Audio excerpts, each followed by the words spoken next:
Muy bien.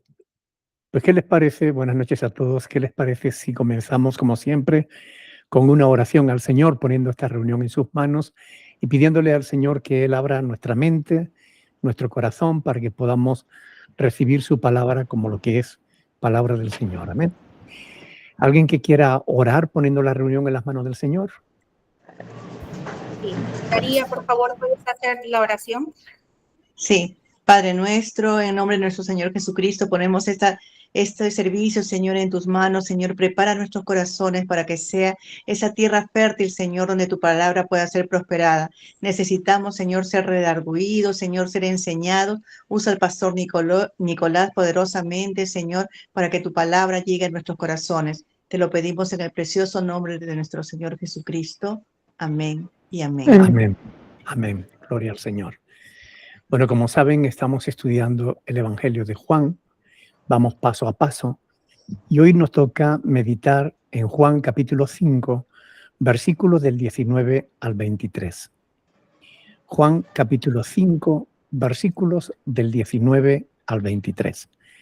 Cuando lo tengan, por favor, levanten el pulgar para que vea que ya lo tienen. Gloria a Dios. Muy bien. Ok. Elba, ¿puedes quitar el micrófono, por favor?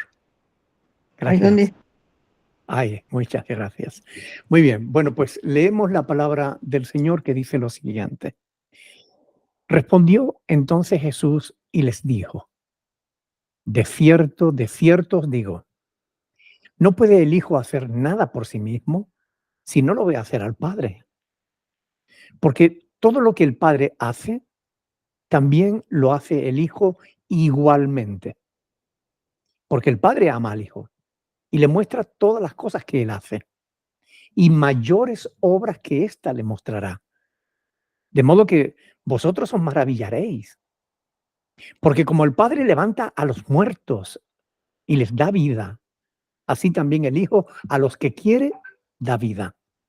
Porque el Padre a nadie juzga, sino que todo el juicio dio al Hijo, para que todos honren al Hijo como honran al Padre. El que no honra al Hijo no honra al Padre que le envió. Hasta ahí la palabra del Señor. En los pasajes anteriores vimos cómo el Señor Jesús había sanado al paralítico. Y vemos también cómo las autoridades judías reaccionaron contra el Señor Jesús cuando creyeron que Él estaba infringiendo la ley del sábado, del reposo, cuando en realidad lo que estaba infringiendo eran las normas religiosas que los rabinos habían puesto sobre el mandamiento de Dios, que era descansar un día a la semana.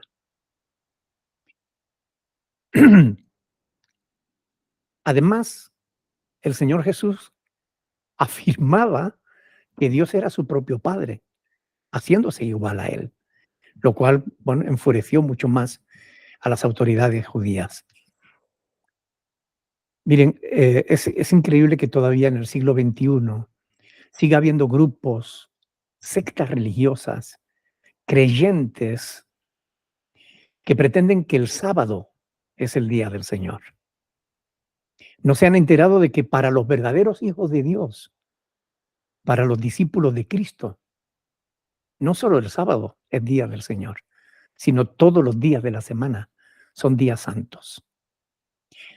Pero por eso Jesús, lejos de disculparse o tratar de relajar el ambiente con las autoridades, Jesús fue mucho más lejos con lo que él les responde a continuación. A esa acusación que ellos le hacían de que él pretendía ser igual a Dios sin serlo. Ellos pensaban que no lo era. Versículo 19 dice, respondió entonces Jesús y les dijo, de cierto os digo. Bueno, cuando Jesús decía esto, cuando usaba esa forma de expresión de cierto te digo, estaba dando mayor fuerza, mayor importancia a las palabras que iba a decir a continuación. Estaba asegurando que lo que iba a decir era la pura verdad. Y el Señor Jesús le dice, de cierto os digo, no puede el Hijo hacer nada por sí mismo, sino lo que ve hacer al Padre. Y aquí el Señor Jesús hace dos cosas igualmente increíbles. En primer lugar, se autodefine como el Hijo de Dios, redundando en que Dios era su propio Padre. Es decir, él no era falsa, no se estaba diciendo que fuera falsamente el Hijo de Dios, realmente era el Hijo de Dios. Una relación que es sin igual, una relación íntima, única, que además en los versículos del 19 al 22 lo va a repetir 4 veces, que él era el Hijo de Dios. Lo que, enfurecía aún más a las autoridades judías, porque con estas palabras él insistía en que él era Dios. En segundo lugar, lo que hace curiosa las palabras del Señor Jesús es que lo hace para explicar la dependencia que el Hijo tiene como hombre, lógicamente, ante el Padre Celestial. El propósito de Jesús es hacerle entender que todo cuanto él hacía estaba en perfecta armonía con la voluntad del Padre. Jesús no hacía nada que no fuese la voluntad de su Padre. ¿Cómo podría él quebrantar los mandamientos del Señor? No, el problema no estaba en la conducta de Jesús. El problema estaba en la interpretación que las autoridades judías hacían de los mandamientos de Dios. Ellos no estaban entendiendo realmente el mandamiento del reposo. Lo habían convertido en un montón de mandamientos humanos que nada tenían que ver con el espíritu de la voluntad de Dios. En el día de reposo, ¿cuántos pasos podía dar un hombre sin pecar? ¿Cuánto podría alejarse de su casa? ¿Qué cosas podía hacer o qué cosas no podía hacer? 1000 tonterías como esas, en las que los hombres estaban sustituyendo la verdad de Dios, convirtiéndola en mentira religiosa. Por eso Jesús dijo, no puede el Hijo hacer nada por sí mismo, sino lo que ve hacer al Padre. Y este es uno de esos pasajes que algunos grupos que no creen en la divinidad de Cristo utilizan para respaldar su falsa doctrina. Dicen, ve, el Hijo no puede hacer nada sin el Padre. Ojo, que el Hijo se someta voluntariamente al Padre no significa que sea inferior a Él, ya que no existe, dentro de la divinidad, no existe ninguna jerarquía. El Padre, el Hijo y el Espíritu Santo son un solo, un mismo Dios. Aunque esto pueda resultar difícil de comprender, es lo que las Sagradas Escrituras enseñan, es lo que nos muestra la palabra de Dios y es lo que nosotros debemos creer. Esta misma sumisión del Hijo al Padre es la que nosotros también debemos ejercer en nuestra relación con Dios, ¿no creen? Porque si Cristo como Hijo de Dios se sometía al Padre, siendo Dios, Él se sometía al Padre, ¿cómo no debiéramos someternos nosotros al Padre? No porque nos sea impuesta la obligación, que la tenemos, porque hay un mandamiento de Dios ahí, sino porque como el Hijo se identifica con el Padre y en amor se sujeta a Él, también nosotros, si amamos a Dios, debemos identificarnos con Él y someternos a su voluntad. Recuerden las palabras del apóstol Juan en su primera epístola cuando dice que el amor a Dios es guardar sus mandamientos. Y la pregunta que tenemos que hacernos es, ¿lo haces? Yo reconozco que a veces es difícil, pero nunca es imposible. Dios quiere que nosotros le obedezcamos en todo.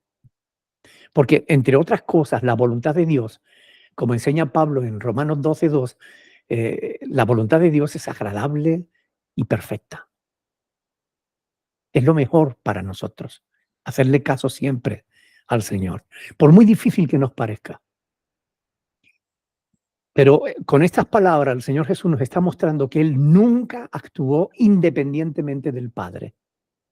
De modo que cuando Él sanó al paralítico, lo hizo siguiendo la voluntad del Padre. De hecho, el Padre mismo estaba sanando al paralítico con su Hijo Jesucristo. Porque lo que hace el Padre lo hace igualmente el Hijo. Y lo que hace el Hijo lo hace igualmente el Padre y el Espíritu Santo. Pero si Cristo, siendo Dios, no obró de manera independiente del Padre, tampoco nosotros, hermanos, debemos hacerlo. No debemos vivir de manera independiente. No nos pertenecemos a nosotros mismos, le pertenecemos a Él. Debemos reconocer a Dios y someternos voluntariamente al Señor. Que no es fácil. Bueno, eso no quita que sea nuestra responsabilidad hacerlo. Y el Señor sigue diciendo, porque todo lo que el Padre hace, también lo hace el Hijo igualmente. Por si quedaba alguna duda, Cristo establece aquí una vez más con toda claridad su divinidad al afirmar que Él hace todo lo que el Padre puede hacer. Desde la mentalidad judía esto era una auténtica blasfemia. Así lo interpretaron los judíos, pero era la genuina verdad. Con esto demuestra Cristo una cosa muy interesante, y es que Él no es como nos lo quieren presentar en la sociedad actual. Así como alguien que quiere caerle bien a todos, ¿no? Como que Cristo era tan bondadoso, tan buena gente, que bueno, Él no haría nada para ofender a nadie. Él no haría sentirse mal a ninguna persona. Pretende que Jesús era como está de moda decir ahora, ¿no? Que Jesús era inclusivo. Pues bien, no es así. No lo es. Jesús era bastante claro, directo, incluso tajante y absolutamente exclusivo, no inclusivo. Decir yo soy el camino, la verdad de la vida, y nadie viene al Padre sino por mí, ahí no hay ninguna inclusión. Ahí hay exclusión, o por mí o por nadie. O no llegas al Padre. De hecho, él no predicaba para caerle bien a la gente. Más bien al contrario. Los religiosos que viven en esta generación que se ha dado en llamar la generación de cristal, se escandalizarían si leyeran los evangelios. Porque lo curioso es que esos cristianos de pacotilla, que se enojan en las redes sociales cuando le llaman la atención a alguien, cuando corrige alguna falsa doctrina y tal, y ponen el grito en el cielo diciendo, es que a usted le falta amor, no sé qué y tal. Se escandalizarían si realmente leyeran los evangelios, porque en verdad no lo hacen, no los leen. Porque entonces sabrían cómo Jesús predicaba y enseñaba. ¿Qué me dicen, por ejemplo, de cómo trató a la mujer sirofenicia? ¿Recuerdan? La llamó perra. Era normal en aquella época que los judíos llamasen así a los gentiles. Y tú y yo sabemos que Jesús no lo hizo para insultarla. Esa no era su motivación. Cristo lo hizo para probar su fe. Pero ¿cómo debió sentirse ella? Si estudian Marcos capítulo 7, versículos del 1 al 9, ahí tienen una buena tarea para los que se ofenden cuando corregimos a quienes deben ser corregidos. Marcos 7, del 1 al 9, anótenlo y léalo después tranquilamente en casa. En ese pasaje, el Señor Jesús se enfrentó a las autoridades de su pueblo llamándolos hipócritas.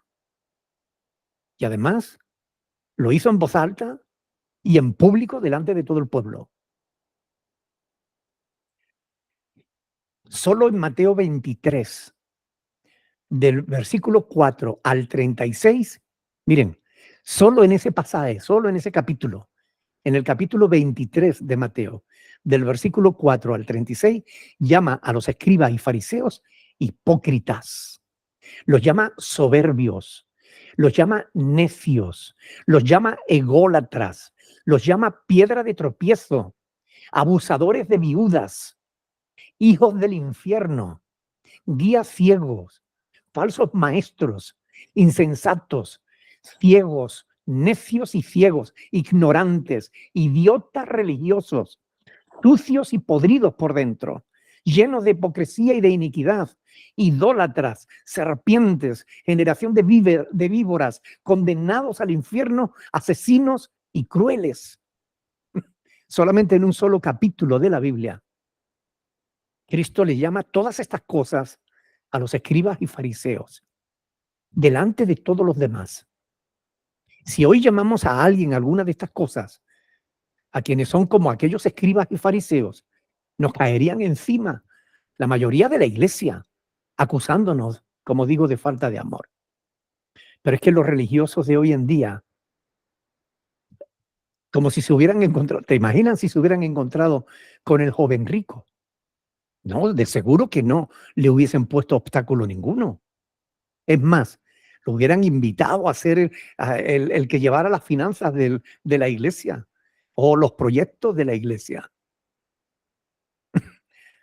Así que lejos de pretender calmar la tempestad que contra él se estaba levantando, más bien la aviva.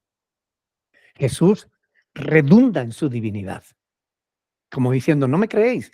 Pues yo soy el Hijo de Dios, yo soy Dios, y todo lo que el Padre hace, lo hace el Hijo igualmente. De modo que Padre, Hijo y Espíritu Santo actúan en perfecta unidad. El versículo 20 dice, porque el Padre ama al Hijo y le muestra todas las cosas que Él hace. Jesús agrega aquí dos elementos importantes que respaldan sus afirmaciones de ser el Hijo de Dios, de ser Dios. Por un lado, el amor del Padre, y por otro, cómo Dios Padre le revela todas las cosas. Y mayores obras que éstas le mostrarás, de modo que vosotros os maravillaréis. Es decir, además de hacer milagros de sanidad, como el que habían visto en el paralítico, Jesús también levantaría a los muertos y les daría vida. ¿Qué hay más difícil que eso? ¿Qué prueba más irrefutable que Jesús actuaba en perfecta armonía con su Padre Celestial? El darle vida a los muertos. Es lo que viene a decir a continuación. Si las autoridades judías se hubieran asombrado con la sanidad de un pobre paralítico, aún se iban a tener que asombrar mucho más cuando vieran a Jesús dar vida a los muertos. Versículo 21. Porque como el Padre levanta a los muertos y les da vida, así también el Hijo a los que quiere da vida. Dios tiene esa capacidad de dar vida o de quitarla o de devolverla. Y Jesús afirma aquí que Él también tiene esa misma capacidad. Por tanto, se está poniendo al mismo nivel del Padre, al nivel de Dios. Hay quien ignorantemente niegan que Jesús jamás dijese que Él fuera Dios. No, Jesús era un buen hombre, era un profeta, era una buena persona, pero Él nunca dijo que fuera Dios. Aquí lo estamos viendo. Jesús está recalcando cómo Él se está identificando realmente con el Padre, poniéndose al mismo nivel que el Padre. Todos recordamos las palabras del Señor Jesús en Juan capítulo 11, versículo 25, que ya estudiaremos cuando lleguemos en su momento, ¿verdad? Donde Jesús dijo, yo soy la resurrección y la vida. El que cree en mí, aunque esté muerto, vivirá. Y todo aquel que vive y cree en mí, no morirá eternamente. Y él preguntaba, ¿crees esto? Yo no sé si tú lo crees, pero realmente Cristo da vida a los que quiere. Entiendan que Jesús está hablando de levantar a los muertos. Es decir, está hablando de resurrección, de resucitar a un muerto. Él puede resucitarte y darte vida eterna. Esto es importante tenerlo en mente a la hora de interpretar el pasaje siguiente. ¿No era esto una prueba indubitable de que realmente Jesús era el Hijo de Dios y Dios mismo? ¿Qué hombre tiene poder sobre la muerte? Salomón escribió sobre ese tema y dijo que ninguno. No hay hombre que tenga potestad sobre el espíritu para retener el espíritu, ni potestad sobre el día de la muerte. Y no valen armas en tal guerra. ni la impiedad librará al que la posee. Eclesiastés capítulo 8, versículo 8. Ningún hombre tiene potestad sobre la muerte. No se puede pelear con ella. Ni los malos lograrán vencerla, sino Jesús, porque Él realmente es el Dios verdadero. Versículo 22. Porque el Padre a nadie juzga, sino que todo el juicio dio al Hijo. Y aquí podemos ver algo interesante, que así como el Hijo no hace nada sin contar con el Padre, de igual modo, el Padre jamás actúa en independencia del Hijo. Dios ha querido dar al Hijo el pronunciar juicio, aunque cuando el Hijo juzga, con Él lo está haciendo también el Padre al mismo tiempo. Por tanto, el Señor Jesús está hablando aquí de juicio para salvación, de ese juicio que te otorga o te quita la vida eterna. Un juicio que solo Él puede hacer, ya que solo Él conoce el corazón humano. La resurrección, como la salvación, son asuntos de iniciativa divina. Es Dios, parte de Dios. Él decide a quién resucita y a quién salva. ¿O no? No depende de si te parece correcto o no, de si te parece justo o injusto. Se trata de que Dios, en su soberana voluntad, decide quiénes han de resucitar a vida eterna o a condenación perpetua. Y Dios ha querido salvar a los que sean de la fe de Jesús.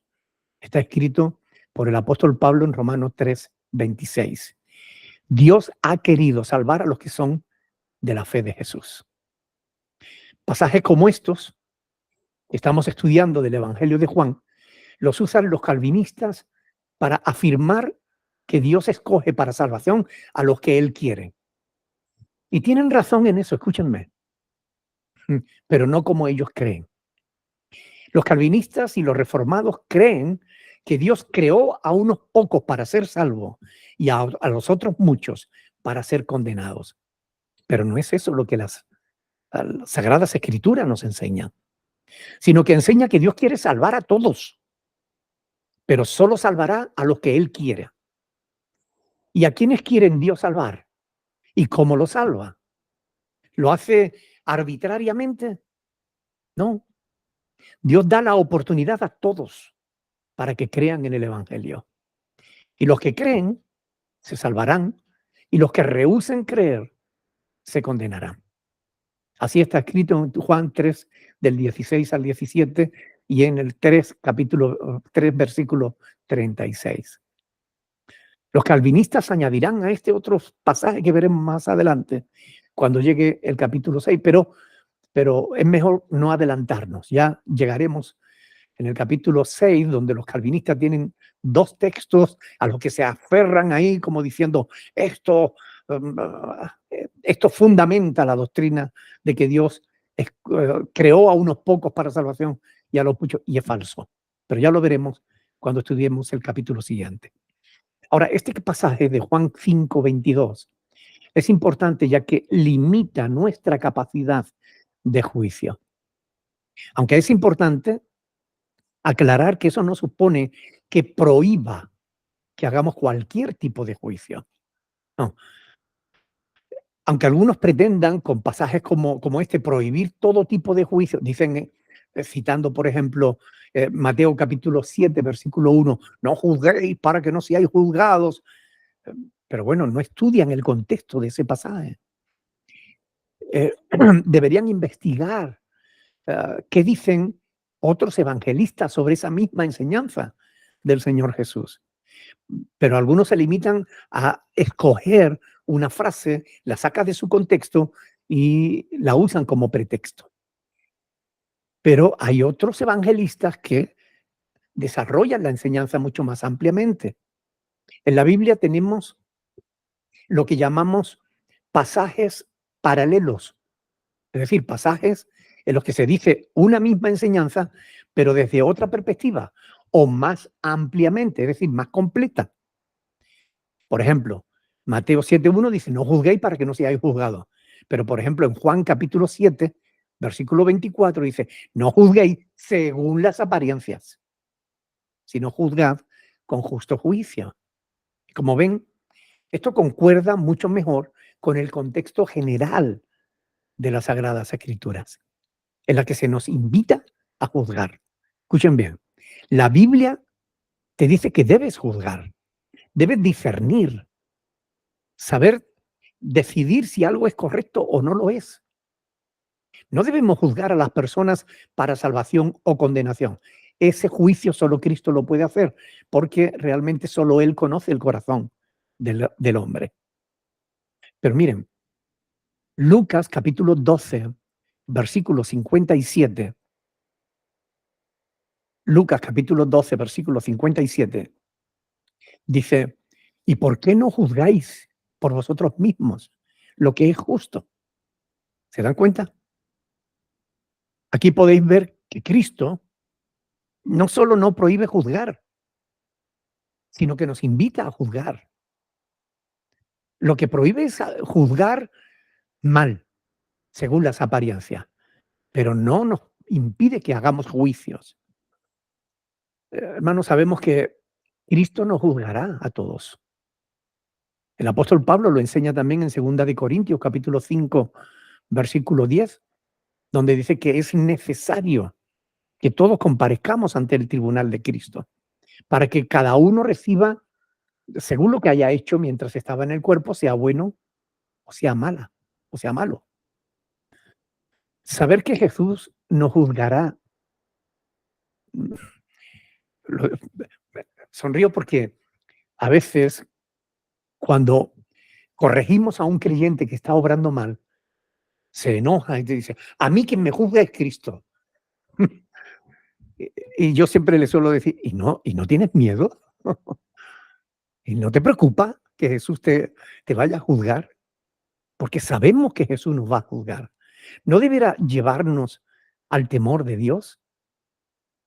Porque sabemos que el principio de la sabiduría es el temor del Señor, ¿verdad?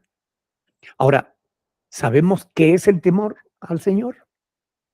Temor al Señor es el principio de la sabiduría, pero ¿qué es el temor de Dios? O el temor del Señor, como dice Proverbios 8:13, es aborrecer el mal. Aborrecer el mal es el temor del Señor, y el temor del Señor es el principio de la sabiduría. Así que el Padre siempre obra a través del Hijo, con un propósito claro, como sigue diciendo el apóstol Juan. Versículo 23, para que todos honren al Hijo como honran al Padre. Porque si el Padre y el Hijo son iguales en poder, en naturaleza, también deben ser honrados al mismo nivel. Y esta declaración del Señor Jesús es otra clara afirmación de su divinidad. Si no me honras a mí, no estás honrando al Padre. Teniendo en cuenta que las autoridades del pueblo estaban tratando de matar al Hijo de Dios, es más que evidente que se estaban posicionando no solo contra Jesús, se estaban posicionando contra el mismo Creador. Porque Cristo es Dios. Porque participa de la misma naturaleza del Padre. De ahí que dijera, el que no honra al Hijo, no honra al Padre que le envió. Y esto debe quedar suficientemente claro.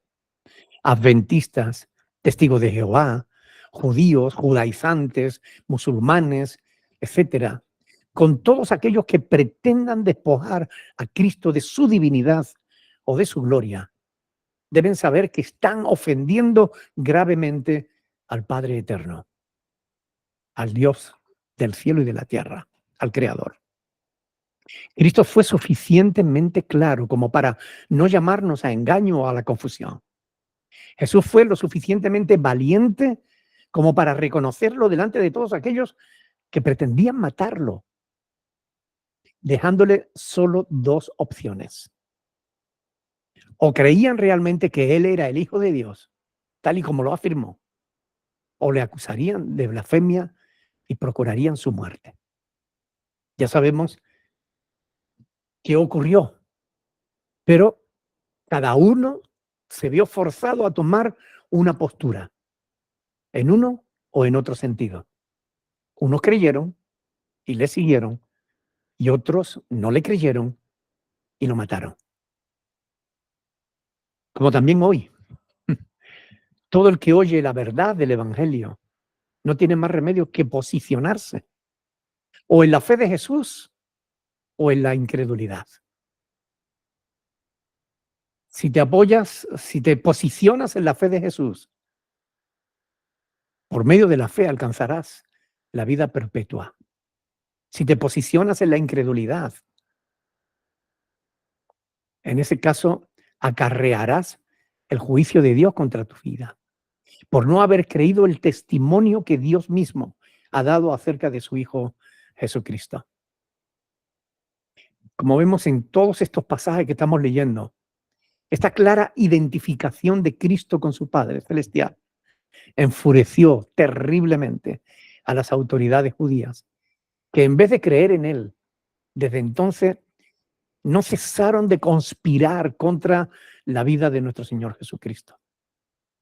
Esta porción, pues, de las Escrituras es de suma importancia, hermanos, porque en pocos pasajes del Evangelio se ve tan claramente cómo Jesús defiende su unidad con el Padre. Unidad que no es solo espiritual, como la que podemos tener cualquiera de nosotros con Dios, sino una unidad en su naturaleza, una unidad en su propia esencia, en la divinidad. Cristo, con estas palabras, está afirmando y reafirmando una y otra vez que Él es Dios. Y Juan está interesado en que ninguno se llame a engaño, que todos tengan claro que, en contra de lo que algunos estudiosos afirman, Jesús sí dijo claramente que Él era Dios, eterno y poderoso como el Padre Celestial.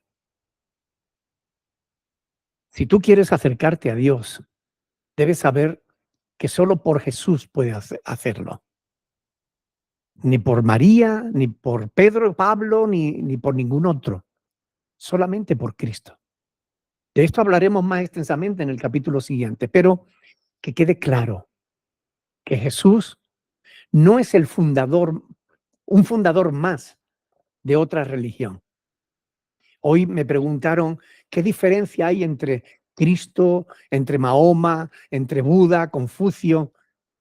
Bueno, la diferencia fundamental es que Mahoma, Buda, Confucio están muertos y Cristo sigue vivo.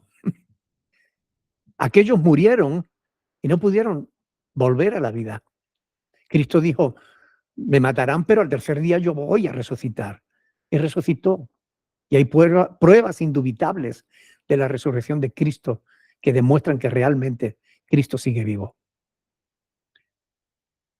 Cristo afirma que Él es el creador y el sustentador de todo cuanto existe. Lo vamos a ir viendo a lo largo del estudio de este hermoso evangelio. Pero ¿a qué nos debe llevar este conocimiento?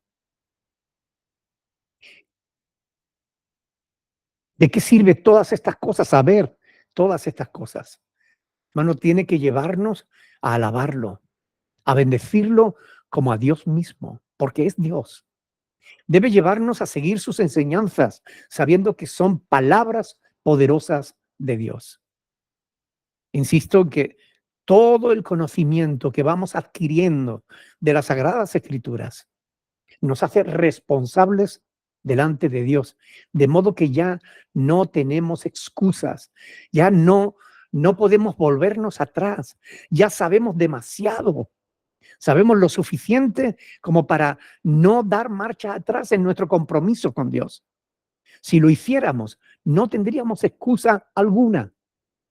Sabemos que tenemos una deuda de gratitud inmensa con el Señor, por el perdón de nuestros pecados, por enviar a Jesús a una muerte segura para darnos a nosotros, que éramos pecadores, salvación eterna. ¿Cómo abandonar la fe? Sabiendo lo que Dios hizo por nosotros, sabiendo lo que Dios sigue haciendo cada día por nosotros, sabiendo lo que le costó salvarnos. No debemos marchar sino hacia adelante. Pero hagámoslo no por miedo, no por obligación, hagámoslo por amor a aquel que tanto nos amó a todos nosotros. Esta es la conclusión a la que tenemos que llegar cuando estudiamos la palabra de Dios. Que tenemos un Señor tan grande, tan maravilloso, tan misericordioso con nosotros, que le debemos absoluto respeto, le debemos absoluta adoración, le debemos absoluta obediencia. Y no tenemos excusa para no hacerlo. Así que hagámoslo, mis hermanos. Démosle gracias a Dios por habernos amado tanto cuando ninguno de nosotros, yo el primero, no lo merecíamos. Démosle gracias a Dios. Alabémoslo por su lealtad, por su fidelidad a su palabra. Porque nosotros a veces nos comprometemos y damos una palabra y después nos cuesta cumplirla cuando vemos el costo, pero Él no se echó para atrás. Él es fiel. Él cumplió siempre sus promesas y las cumplirá todas hasta el final. ¿Por qué no hacer nosotros lo mismo? ¿Por qué no pedirle a Dios en esta noche que Él nos ayude para que realmente podamos ser fieles a Dios como Él es fiel para con nosotros? Pidámosle al Señor que nos ayude a ser obedientes. Reconozcamos de una vez por todas a Cristo como el Señor, como el Dios todopoderoso, como el Dios único y verdadero, porque no hay más. Pablo lo dice claramente, hay un solo Dios verdadero y estamos en el verdadero, en su Hijo Jesucristo. Por tanto, oremos al Señor, pidámosle que el Señor nos ayude a vivir sometidos a la voluntad del Señor, porque como decía el apóstol Pablo, la voluntad de Dios para nuestras vidas es agradable y perfecta. Oremos. Padre del cielo, te doy gracias, Señor, por tu palabra que has dejado para nuestra reflexión. Queremos rogarte en el nombre de Jesucristo, tu Hijo, que sigas ayudándonos a entenderla. Y lo que es más importante, Señor, que nos ayudes a practicarla. Que no sea solamente conocimiento lo que vamos adquiriendo, sino que vayamos adquiriendo también cada vez mayor consagración, mayor compromiso contigo, Señor. Ayúdanos a serte fieles, como tú eres fiel para con nosotros. Ayúdanos a ser obedientes, como Cristo siempre fue obediente al Padre. Ayúdanos, Señor. Queremos rogarte que estés siempre atento a nuestra voz. Sabemos que siempre estás atento a nuestra voz, pero queremos rogarte, Señor, que cuando clamemos a ti porque nos sintamos débiles, porque nos sintamos sin fuerzas, Señor, queremos rogarte que respondas rápido, que nos ayudes, que multipliques nuestras fuerzas como has prometido en Isaías capítulo 40. Ayúdanos, Señor, para que no decaigamos en la fe, para que perseveremos firme cada día de nuestra vida, hasta el día en que podamos reencontrarnos en el cielo, Señor. Por favor, en el nombre de Jesús, para tu gloria, para tu honra te lo pedimos, dándote gracias de antemano, Señor. Amén. Y amén. Muy bien, mis hermanos.